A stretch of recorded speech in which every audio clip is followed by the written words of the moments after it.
I've made personally $400 million from one decision I made from this. I have a 6-step process and I call it OOC-EMR. I developed this way back then when I had a small business. I thought I should start with decision making, not by all the emotion that I may have of either anxiety or fear or excitement or passion. Either one can lead you astray. It's like, what do I want? What's the outcome? That's the first O. But start not with what you're afraid of, start with what you want. And then I also say, don't ever do this in your head because you can't manage all in your head. So you write down the outcomes and then you put them in order. And then you put the why.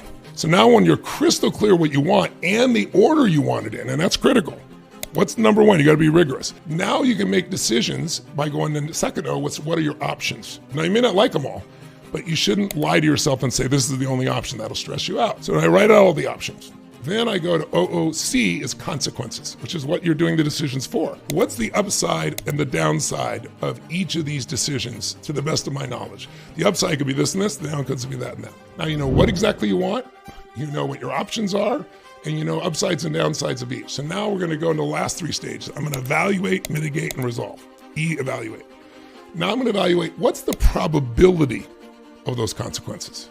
Because you might have something that's like, oh my God, if this happens, it's the worst thing on earth, but the probability is next to 0 and you're all stressed out.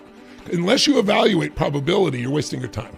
You might have some go, oh my God, if this works out, it's gonna be the greatest thing in the history of the world, but the likelihood of happening is 0. You can't let those extremes get you. So you start to see by evaluating what's there. And then the last 2 steps are fast.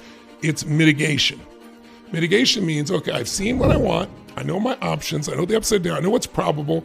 Now, could I take something from this option and mix it with this one? Is there a way to mitigate the downsides?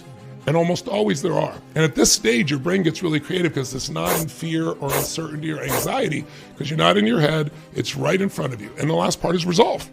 And I gave you a million stories, but it's too late to do, but I can just tell you, I've made personally $400 million from one decision I made from this personally. I'm trying to give you an economic piece. What the spiritual, emotional value has been on things is priceless.